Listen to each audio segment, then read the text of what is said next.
Welcome back to From the Pole to the Podcast. Thank you so much for joining us again.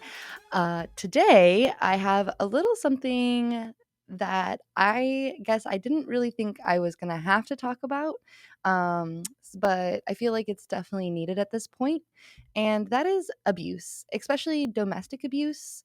I've done a little research, so I have some things that I'm going to look at here and give some statistics, but I just want to give my point of reference as a dancer, as somebody who's been in a family of abusiveness, and also meeting other people, especially in the club. It, as much as I've been working here, like you hear about it all the time about the dancers having to deal with at home domestic abuse, people who come into their lives, want to be a part of their lives, and they become pregnant and then they ghost them. People who emotionally abuse their partners. Um, it's one of those things where it's way more common than I think people really understand. I know in my very first one and maybe even my second one that I had talked about how dancers have a life outside. Just like anyone in the service industry, we have to deal with other people's emotions. And, maybe you don't think about it a lot for people like cashiers, but they also have lives outside of their work. And even if it's bad, they still come into work and have to put on a face for you. Otherwise, they get in trouble, right? Even if you're the one that's causing the problems. And in sex work, especially, there becomes this change and abuse where here I'm going to bring up just general abuse statistics real quick, just so you kind of understand what I'm talking about. I found a few sites that have sources, so I'll leave the link to them down below. So if you want to um, check into them, you can. So this is just for general domestic abuse that doesn't have anything to do with your work background or any kind of thing like that. This is just normal abuse in the US. It's not even PDX. They do have some here for PDX, but this is just US general domestic information. More than 10 million men and women in the US are subject to domestic abuse. That's a lot of people. That's like just in general, not even thinking about why these people, like what circumstances they're in that this is happening. That's 10 million people that get physically abused, emotionally abused, financially abused by their most likely partners. More than 1 in 3 women, that's 35.6%, and more than 1 in 4 men, that's 28.5% in the US, will experience rape. So this is not just physical abuse, like getting hit or something, but straight up being raped. Nearly 20 people per minute are physically abused by an intimate partner. 1 in 4 women and 1 in 7 men are experience severe physical violence by their partner in a lifetime. So 1 in 4 women and 1 in 7 men over their entire course of their life will be physically abused by a partner. If you're sitting in a room of 4 to 7 people, one person there has already experienced it. It's crazy. That's insane. So that's a high percentage already. And that's not even talking about being in the sex work industry, which I think it's pretty obvious why that would become a higher probability of you being physically abused in some way, right? Because it's sex work. Let's see, where is my statistics for this one? Okay, so on this site, which is a gov site, 130 people work as prostitutes in San Francisco. So this specific one that I'm looking at is for San Francisco. I do have some Portland ones, but this one was just a gov site, and I trust them a lot more. 57% reported that they had been sexually assaulted as children, and 49% reported that they had been physically assaulted as children. So these are now the sex workers, right? So we're taking that 1 in 4, that you'll be in, and then you sit down in a room of sex workers. You put 4 to 7 of them together, and it has now gone up probably at least 50% that you've already been physically abused, which is crazy. Which is crazy. Like thinking about these numbers of, what it already is, I am really excited to share with you um, one thing though, because I found the police bureau here in this division. And the first thing I read the key points. The first thing that they said, I guess I should share. They did a 8-week period over each year. They pick the same 8 weeks and they really focus in on those numbers. And this last one, done in April 25th, 2020, said the very first one, compared to the 8 weeks prior, there have been 13 fewer domestic violence offenses reports per week. So that's great. Good job, Portland, for, in April 25th, 2020, that week that we lowered it. But that's still saying that it's here in Portland. We still have those statistics, we still have those problems, especially being the fact that we have a lot of um, homeless and um, uh, strip clubs. Today, my brain is a little sleepy. Well, sleepy, gotta wake up. um, but they even said compared to the same time last year, weekly report domestic violence incidents are mostly unchanged. So even though we can see some up and down in the reports throughout a couple weeks, 8 weeks, that like this is not an unchanged event. Like throughout the years, like it's still consistently the same. It's still happening. So it's no one's talking about it. We really don't talk about it. I don't know anyone who has walked up to a group of friends and been like, "Hey, you know that one time when I was in that relationship that was really rough? Yeah, he physically abused me."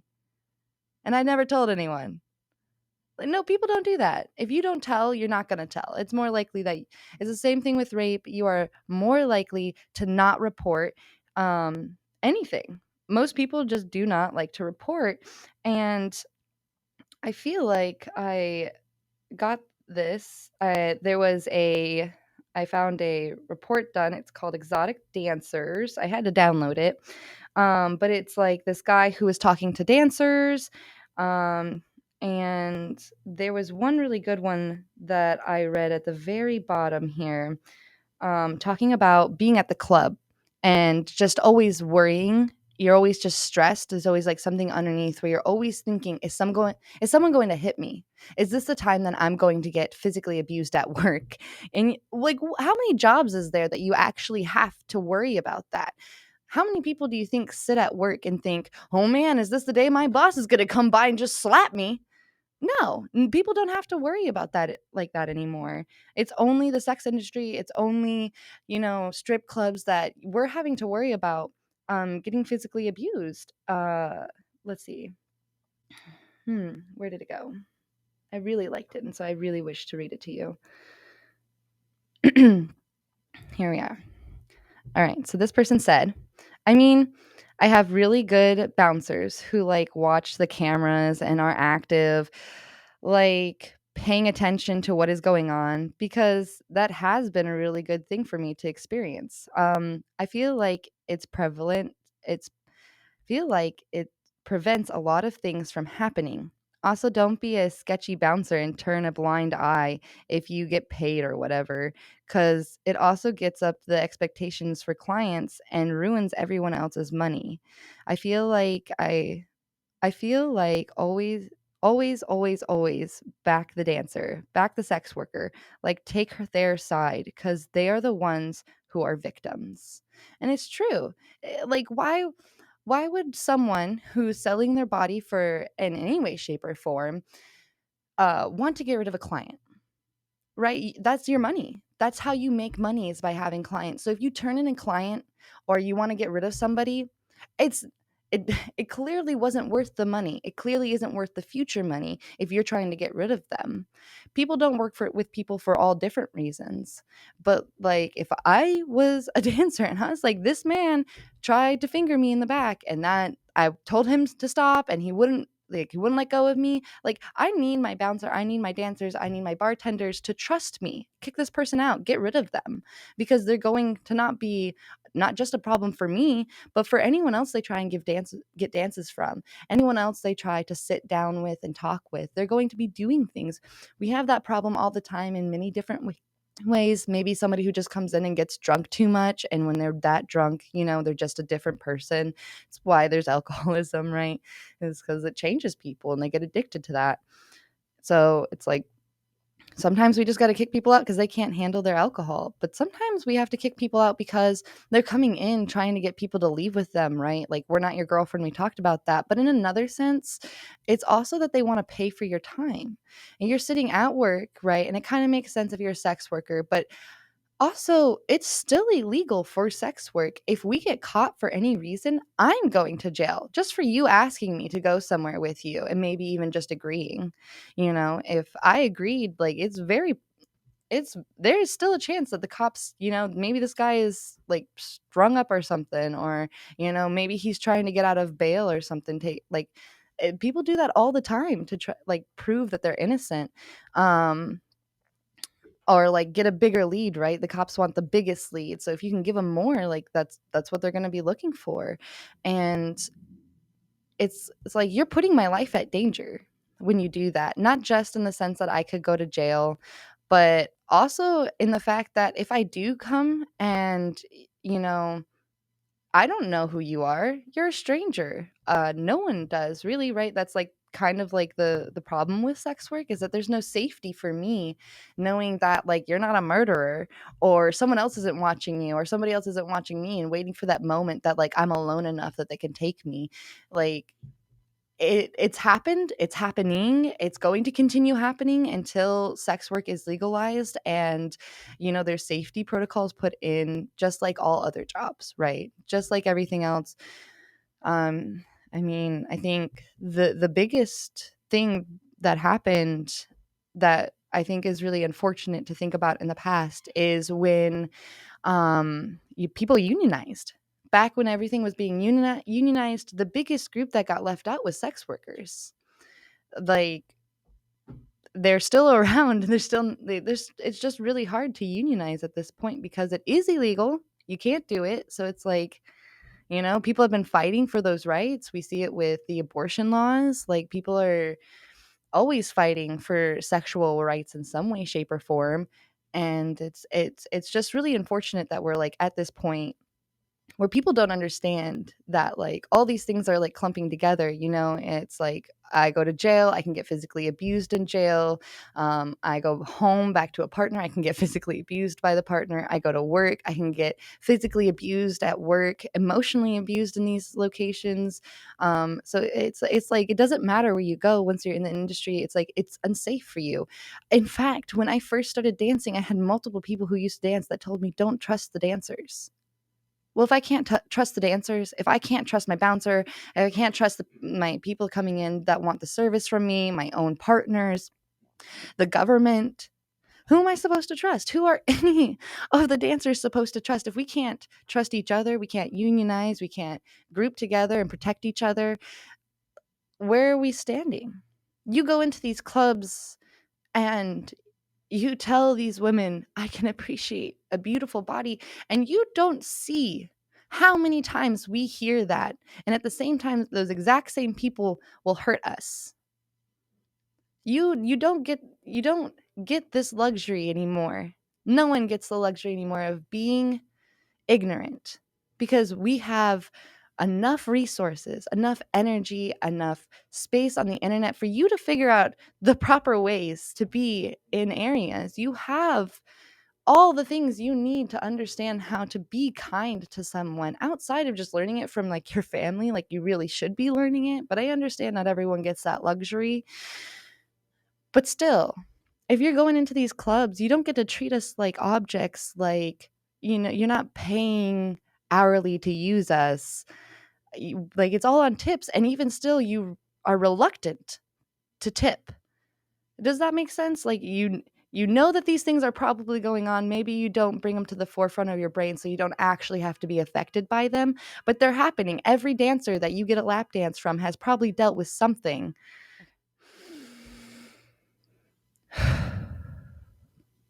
Well, let's switch gears real quick because it's definitely an emotional topic and I need people to know how to protect themselves.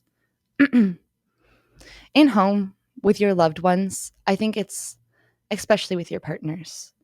It is huge for you as a sex worker, as a dancer, as someone who is with somebody who's a sex worker, as a dancer, to talk about how you're going to keep yourself safe from other people, but also what you do not want your partners to do.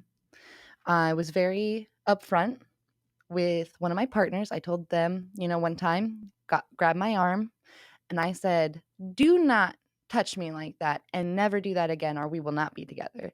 You set your boundary, you tell them what's going to happen when they cross it. It's a big thing with all partners to do this, especially if you're in the sex industry.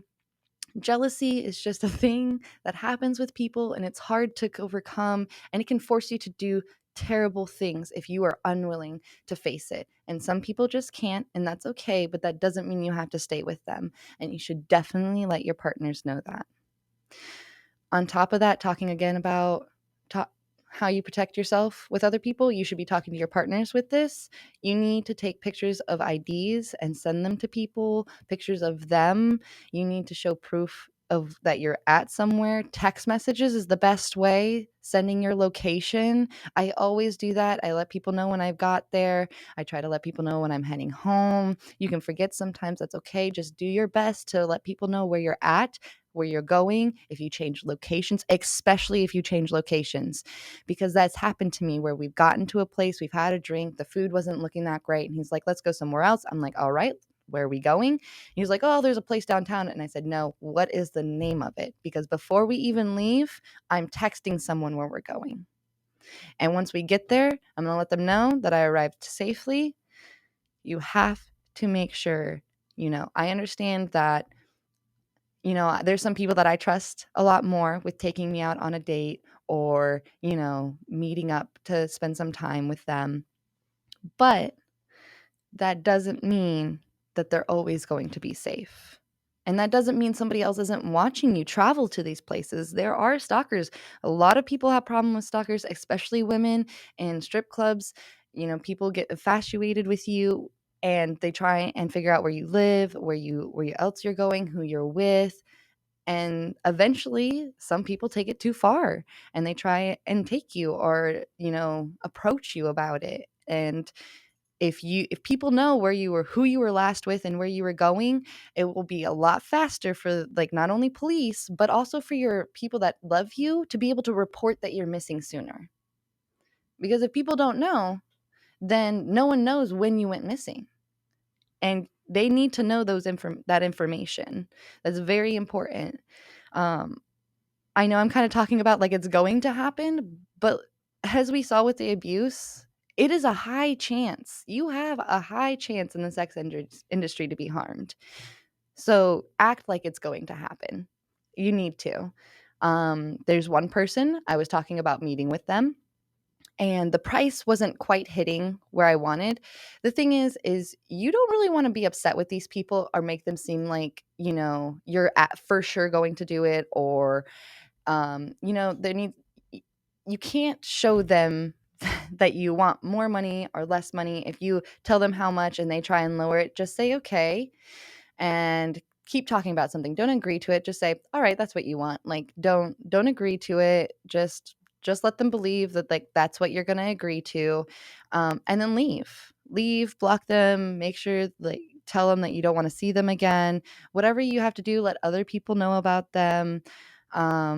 It's one of those things that if someone can't keep to your price that you want to pay, one, it's probably not worth it because they're probably just being cheap and looking for the cheapest thing. But two, that's a red flag right there. That someone wants to make sure that you're willing to go down on the price that you set. That's a questionable thing right there. It doesn't matter what that means, but it's like if you walked into store and you saw a candy bar for $1 and you went over to the cashier and said, "Can I get this for 50 cents?" and it's $1, they're going to tell you no. You can try and bargain all you want, but that is the price. Just like when you give people price, that is the price. If they bring it down, it's not worth it. It's not worth it at all, because they're probably going to put you in more danger than anyone who's actually going to pay the price that you want, because those people are looking for maybe someone how they consider more weak or more flexible, or someone more willing to change, right? And you don't want that. You need to hold into on your own. Another big thing, especially at the strip clubs, is I have I have two numbers. I have my number for friends, family, important business stuff, and then I have my stripper number. And my stripper number is given to people who ask for my number or ask for my social media. They want to come hang out with me or meet up with me. It's mostly so that they don't have a connection with me. It's because I don't. You can see I have my two phones here with me. I use them both, but I'm not going to allow somebody to have my personal information. If you want my number, you're probably going to get my stripper number. That number I don't message a lot of people on, and I block a lot of people. So, it's just one of those things. Like, have your safe one. You can have one phone and two numbers. There's Google numbers, which I do as well. I have that as well. So you just don't know which number you're gonna get.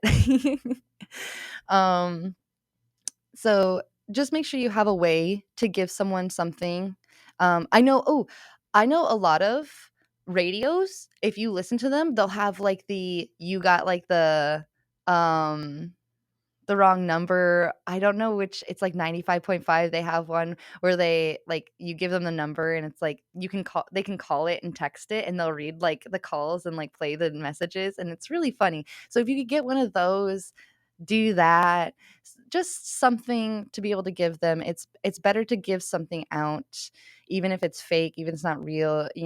If they want to see proof, just be like, "Oh, well, I'm at work," or "Not right now." That's like inappropriate for you to ask for proof. Like, I don't have to prove anything to you. If they're doing that, that's even more sketchy, and I suggest you just get out as fast as you can to a safe place. Bouncers, like that one lady was talking about, like the bouncers being on your side. Make sure you know your bouncers. Seriously, be your bouncer's friend. Tip them well on the way out. Let them know that you care. Let them know that it means a lot, because it should. It should. If it doesn't, it should. If you don't care about your bouncer, you should, because they have to care about you. And caring is a two-way street. People care more when other people give a crap about them. So if you want your bouncer to give just a little bit more shits about you, just care a little bit about them. It doesn't take a lot of emotional, like support to do that. Hey, how are you doing today? Thank you for taking me out. Thank you for watching my back. That's all it really takes. It doesn't take a lot to impress anybody. I wouldn't be, you know what I mean? I'd be like, "Oh, thank you. Thank you so much. Wow. Oh, of course, it's just my job." Like, right? Like, if anyone compliments you at work, you're always like, "Oh, well, this is just my job. Thanks a lot." Right? Like, it does make you feel good, but it's like it's nice to hear it. It's nice to hear people appreciate you. So just appreciate your bouncers and your bartenders, and they will definitely have your back. Unless they're shitty people, which then you'll definitely notice. Because if you're nice to shitty people, they're just shitty people. You got to find the right part and the right people, which can be hard. If you are in a place where you don't feel like you can trust the bartenders and the bouncers, or maybe you don't have any bouncers. I know there's places that have that. And I know that, like, I can't look into this screen and be like, just trust your dancer friends, because the truth is a lot of places you can't. I work in a place where I can. I'm lucky for that.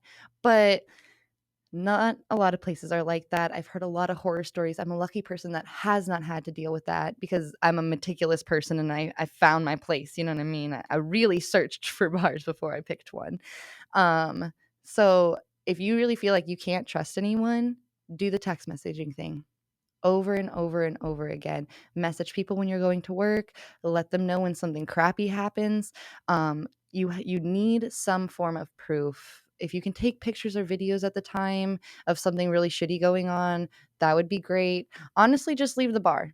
honestly, just find another bar. I know that can be hard, depending on the location, especially if there's not other bars around. But here in Portland, I know we have lots of bars that you can pick from, and you'll show the bars whether or not they're worth dancing there if you don't go to them, if you don't work there. Again, I know that can be difficult, and everyone needs to make their money, but just a suggestion, if you have the opportunity to, if you feel like you can, because that's a huge thing, feeling like you can, do it. Do what you can to show people, I'm not going to work in a place that doesn't keep me safe. I'm not going to work somewhere where the bouncer turns around when someone's hitting somebody. Like, let them know. Speak up. It is okay to do so. I know that that's something that we're working on just in normal work facilities, let alone a work facility in which is not protected by the government. There's a lot more I can say about this. There's a lot more research out there that I could, offer and read about. But I really encourage you to do it. And I know that might be something that you're like, I'll do that later. But if you're listening to me now, you've spent 30 minutes just listening to me. You could have done it while you're listening to me. You could have been looking things up. So maybe the next time you're listening to a podcast, whether it's this one or something else, and you're doing nothing but just listening to the podcast, just do a Google search. Anything kind of Google search. Look up sex workers, look up domestic abuse, look up for your area that you're living in. Take the time to care about the people who don't have safety, because we need you to be safe for us, because we don't get the option. We have to work around people who are not. And that can be very difficult. And it can be really hard to come back from. A lot of people get PTSD from working in the sex work industry. A lot of people, because of PTSD, come into work into the sex industry. So be kind to those that have been harmed, please. We're going to move on now. We really appreciate you listening. Thank you for coming in. Thank you for sitting and listening all the way through. It means the world to me that you're here today. I would like to take a moment to we have our first ad, our first sponsor. Woo-woo! I'm so excited to introduce to you this local business, actually. I'm very happy with the fact that we got a local person, and on top of that, a friend of mine. So perfect. We're going to have all of her links down below, so go check them out, especially if you're in the PDX area. They're local, so go check them out. Go see them. They do have a website, so if you're not local, you can get stuff online as well. But her name is their business name is Christina's Chest, and you can find all of their stuff down below. I thank you so much for being our sponsor and ad for today. And on top of that, don't forget that we are still doing my group and I, Elite Product Studio Agency. We're still doing the calendar. So if you guys want to pre-order for any calendars, send us some messages online.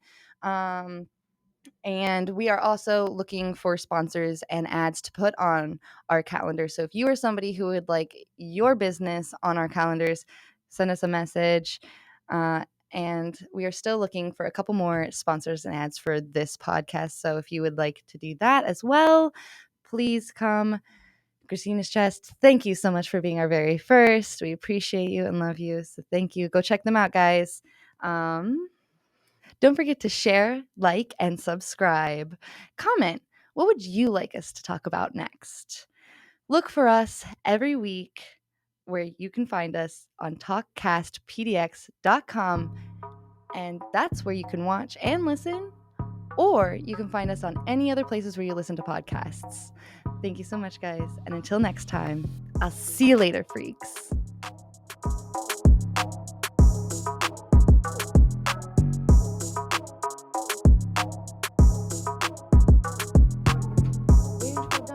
Lily, you were sleeping under the tables. You want to come up here?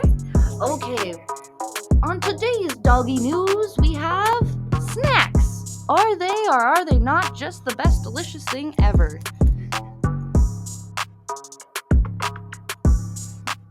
Maybe we should do stripper dogs. I'm out here. Yeah, stripper for dogs. They're like shaved.